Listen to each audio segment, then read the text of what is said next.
Hello everybody and welcome to my second advanced Excel tutorial.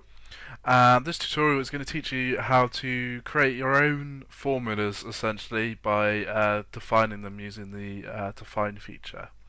So what I've got here is just a table and it's got length, width and depth of some boxes, and we're going to work out the volume of the boxes. So normally you just do equals that times that times that. That will give you your volume. My volumes are huge in this case, but that's not an issue. So this is the formula that I want. So let's go over here and go to Insert, Name, Define. And I want to define the formula volume. So I'm going to put it here. It's going to refer to, and this is where the absolute and relative referencing comes in, because we're going to start using some relative referencing, and we're also going to reference it multiple ranges linked together in a different way. So what do we want to do? We want to do A2 times B2 times C2, and then click add. So, and you'll notice here that it's automatically added the sheet tabs onto us for us, which is quite useful. So make sure you don't have any percent signs because we want them to be relative references, and then click OK.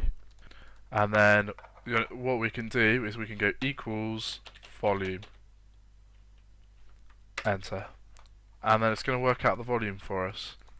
You notice on these ones that because we didn't put the dollar signs in, this made them dynamic. So if we go to Insert, Name and Define and click on Volume, you'll notice that because we're now in this cell, it's changed where the referencings are going. So it's gone A5, B5, C5, and if we do the same and click on here and go to Define and then go to Volume, it's on 6. So it's important to remember that if you're not using the dollar signs, then the definition is not going to record it as the actual what you're typing. It's going to record it as a relative reference to where you've got selected. So when I'm selecting here and I put in A2, it was actually saying, okay, we're not really meaning A2. What he's saying to me is define the range that is 1, 2, 3 to the left and in the same row. So that's how relative referencing works, and it takes a little while to get used to. I've gone through it in more depth if you're in previous tutorials, but this is how you want to use it. You can, of course, put the dollar signs in if there's something that you want to reference consistently across the entire worksheet. So say I want to go, if I want to put maximum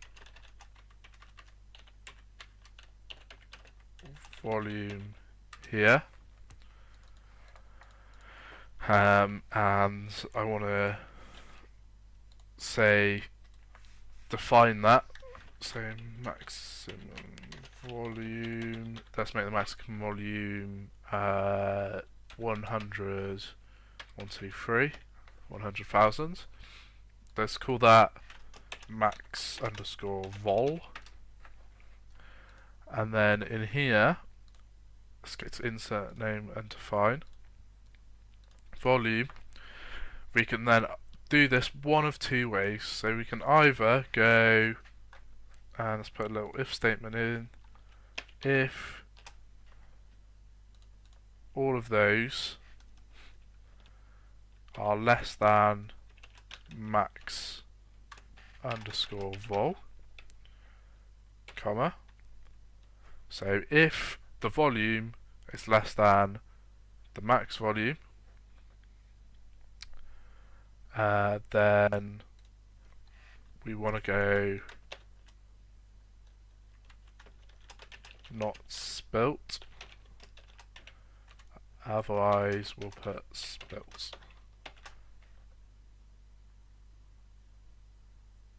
And this is what we want to put to volume, except I've just unselected it, so you get to see it again. Rather than put it in volume, I'm going to put a new one, so it goes within capacity. So let's get rid of these because we can just reference them using volume. So equals if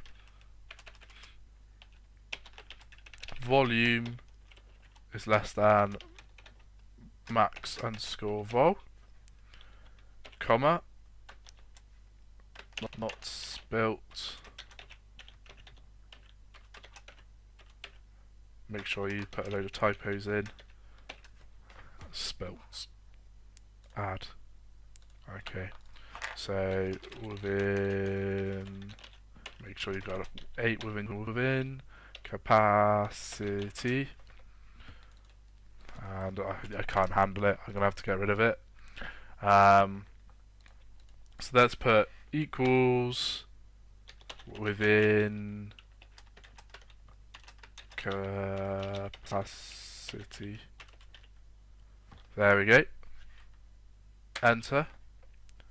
And oh no, this has gone wrong because as you notice when we were within the thing, it's referencing the wrong ones. So we're going to have to go into insert name and define, go into volume, and we're going to have to put some dollar signs in because we always want it to be $A, because we always want that one to be column A, $B, because we always want that to be column B, and $C, because we always want that one to be column C. Okay. And then we'll notice that when we've defined that one, so now we're going to the correct ones, and it's going to tell us that these ones that haven't spilt because they're within the capacity, but these ones split because I can't spell spilt wrong, and they're over capacity. So that is how you use. You can create your own formulas using named ranges. So you're not naming a range; you're actually naming a formula. So that's it for this tutorial. If you've got any questions, leave them in the comments below, and I'll answer them whenever I check through my emails. So thanks for listening, and I hope to catch you in the next tutorial, where I'm going to show you how to use pivot tables.